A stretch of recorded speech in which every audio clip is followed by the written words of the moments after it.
It's fantastic to have the opportunity to speak to both of these dynamic entrepreneurs on stage together. So we get to know a little bit more about not only their vision for Byju's, but also their story. So let's start there.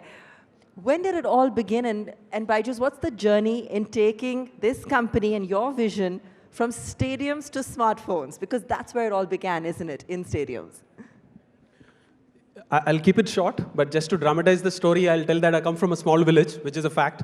I went to a government school, forgot about finding good teachers. Finding teachers itself was a challenge, which forced me to become a teacher in my school itself. So I started teaching my school in my village, in my college, and continued with that love for math, learning math and teaching math, which ended up becoming business. Still in that pursuit of how to make it bigger, more importantly, better. Would want to believe somewhere in the very beginning of that journey, a long way to go before we'll even think of this as success. But tell me, there are lots of interesting anecdotes from your journey. As you said, humble beginnings. You started teaching stadiums full of thousands of students. You also learned English purely by listening to commentary. Is that correct? I went to a Malayalam medium school, so everything which I've learned is by focusing on something which I like. Sports is something which is very close to me, so my average English, which you will hear from me over the next 15, 20 minutes, is what I've learned completely by listening to sports commentary on radio. That's amazing. And we're going to talk more about your passion for sports as well. Divya, let me bring you in here. And you were actually one of his students. Today, co-founder, partner, and a lot more. I keep that part out for younger generations. So the story starts, for the other audience, as a teacher. And at the age of 21, I stopped telling people that I'm in this journey for the past 15 years. They say, did you start when you were a child? So at the age of 21, I joined him. And so he's been doing this for the past 18 years, me for the past 15. Started as a teacher, so many hats that we've worn, and I think that's true for any entrepreneur, which we became by choice. And along the way, we've built one student at a time, one step at a time. But today, we go back and see that over the last so many years, we are touching 150 million students across the world. And products in 120 countries, offices in 20 plus countries. And really, Abha, a lot of people know us, what you know us for as, say, the world's most valuable edtech company, the largest company. What people don't know us for is what I feel we are most successful for. It is for Education for All, which is our social initiative. And over the last 2 years, we've impacted 55 lakh children from the deepest parts of the country, all over India. Half of them are girls. So we're working with multiple state governments, we're working with Niti Aayog, helping children of border states, close to 1 lakh of them. And that for us, if you ask me what is break-even, for every paying student, we have one child learning with us for free.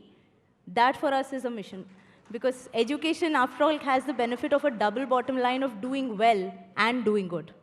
Absolutely, and it's not an overnight journey, and that's what you were telling me earlier as well, that there's a solid decade even before people started talking about Byju's as a recognizable edtech company with global investors. One that was one step at a time. You spent weeks traveling all over the country and building this. Share with us, a snippet of that journey to help us get an understanding of really what it's taken to build something of this scale.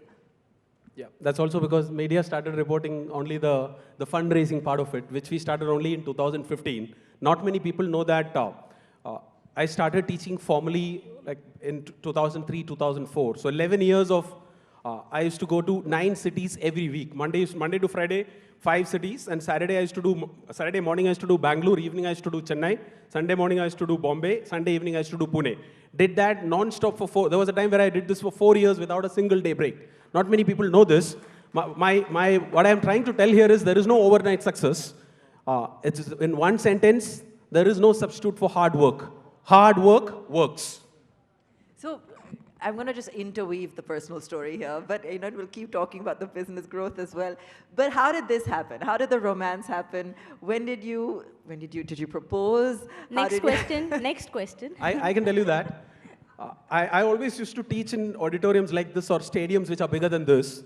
So it's very difficult to notice any particular student. But the ones who joined me as partners, founding partners, 6 of my students. So I started, not many people know again, my founding partners are all my students. 6 of them who started with me 11 years back. All of them are still there is a validation that we have not changed our mission. We would have changed business models, but we have stayed true to our mission of making an impact on students. And it's a big advantage being in the sector. It's very easy to attract talent and retain them. So, and they are the ones who are closest to the action. Even with all the noise which in the media in the last 6-12 months, I have not lost a single one of them. First 300 employees all came from the student base. When we check the count 10 years later, last year in our anniversary, 262 of them are still there. That's our biggest strength. Now, going back to the question on so the students how did I select the students who joined me? They were the ones who came and asked maximum questions. So she used to stay back and ask a lot of questions. So she got noticed.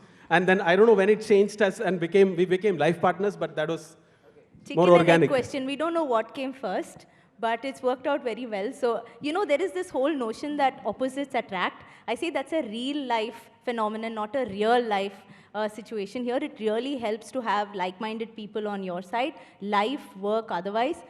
Those who know us say we are like chalk and cheese, very different personalities, but inside our values are exactly the same. So all our addictions outside work is our kids and our family, and travel. You should ask more questions to her. She always complains that I don't let her talk. I talk way too much. I'll play second fiddle. Know I do. I always used to get undue credit because my name is there. People ask me but the fact is, it's all a function of what all my students built the company. So, but today I'm feeling slightly better because of the last 12 months. We've also started getting a lot of undue flack. So it kind of balances out. Well, she actually told me to ask her what she doesn't like about you. So, Divya, you what annoys you the most? What he doesn't like about me, not the other way around. Go on then. I don't think he wants to get into trouble with that one. I'll obviously I don't want to I'll first answer what I like and then I'll answer what I don't like.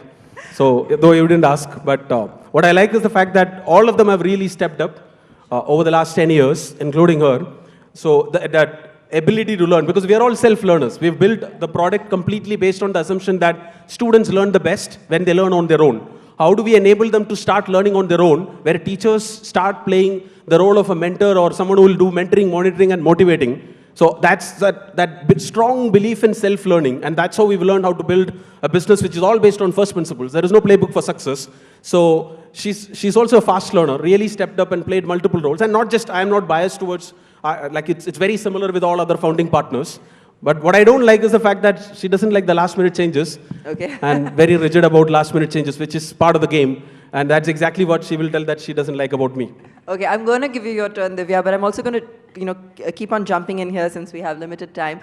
What were your learnings from the last year? You've both talked about it in terms of the business decisions you made and the rationale, where you went wrong, etc.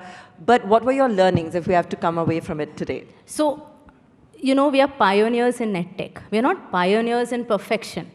What we were building was something which was being built in India for the first time in education. We were painting an empty canvas. Sure, we went over the lines at times, but then it's important that we corrected ourselves, we learned along the way, and we grew. In fact, I say we started as teachers, but more importantly, we are learners. Learning every single day, improving every single day. A lot of people ask me, where do you want to be, now? What's next for you? I say, I want to do what I'm doing today, better tomorrow. It's as simple as that. And there is scope to do that. We have 300 million school-going children. We have a million teachers, 15 lakh schools in India. The potential is so huge. We can literally create a global champion coming out of India for the world. In fact, in Abha, people ask us, and just because of all the wrong perception, because the human mind is wired to perceive perception as reality, the Indian market is growing, the edtech market is growing at 40%, while the global edtech market is just growing at 16.4%, which itself is very good. If anything, India is bound to become the edtech capital of the world. When you're creating for 1.4 billion people, you're creating for 1/6 of humanity. This is something which has helped us create a global product, localized to every country, personalized to every learner. So, when you were going through this difficult period, you also had this big FIFA deal that you did. And there was a lot of criticism about that. That why at this time have you chosen to spend money when people were questioning whether or not they would get paid? How would you answer that? So these deals don't get signed overnight, Abha. And it was something that we did because, like I said, we wanted to create a global champion from India and create awareness across the world. So when we did it, at the point that we signed the deal, we had about 25% of our students coming outside India. So it was to create global awareness about the brand. Because we are fortunate to have that kind of top of mind awareness in India. One big reason was also the cricket sponsorship. We moved to being one of India's most loved brands. So sport is a way and is also very close to our ethos of all-round development for the youth. So we believe sport and education goes very closely together. And the deal, just to continue, the deal was signed many months back because it's not, you can't time it just 1 week, you can't sign Messi for a partnership. Yeah. And it's unlike the business partnership, it's a very different level of partnership where it mainly promotes our education for all. And after signing him up, we have actually doubled the number of NGOs and the inbound interest which we got from NGOs. So, though unfortunately it clashed with, we had to let go of a few of our team members.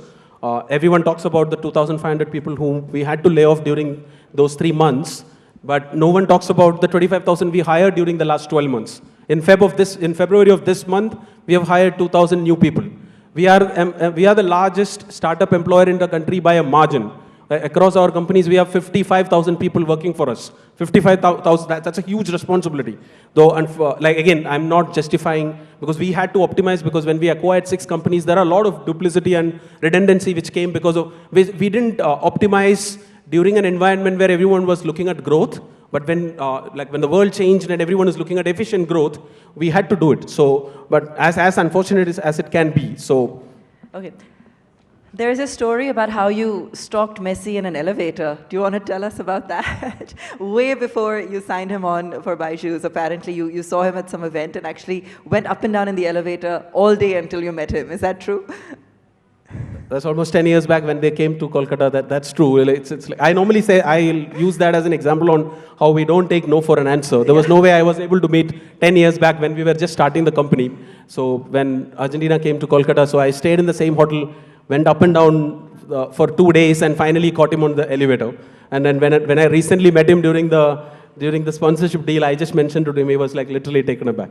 The biggest example of him not taking no for an answer would be when, his father was unfortunately diagnosed with cancer, and he's doing very well now, touch wood, but he did not give up because he had to get an appointment with the doctor, and it was in the US, it's at least 4 or 5 months away, but we didn't have that much time. So he sat in the reception and he made sure, for days together, and he made it happen. And there are so many countless things. In fact, one thing that I've really learned from him is the importance of never giving up. So even entrepreneurship is not about a single long race. It's about multiple short sprints. And you need to take that again and again and again. Because as a business, there will be booms, there will be busts. But how would you know a business is meant to last unless it lasts the toughest of times? So you both have spoken about education for all the kind of growth responsibility that you continue to have and continue to drive at Byju's. You've talked about the India moment, and Divya, I want to come to you on that because you're so confident of India really bursting out on the global stage, and you have a global vision, both of you. I know that you also are a great singer, and would you like to just sing us a tribute to your vision as you've done before, and I'd love to hear it here on stage today. Okay, don't judge me because I don't get time to sing nowadays, although a lot of people ask me if you were not a teacher, what would you be? The answer would be singer. So I'll try to give it my best shot.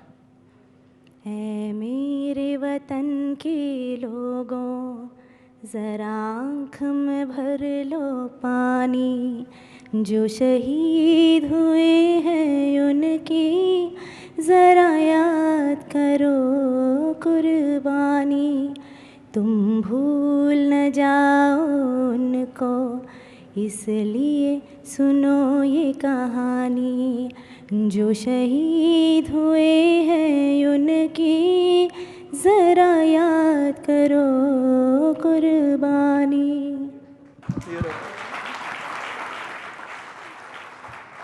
A true Indian story, ladies and gentlemen. So, the war will not last forever, the interest rates will not rise forever, but the Indian growth story is here to stay. Absolutely. A big round of applause for founders of Byju's. Thank you so much, Thank you. both of you.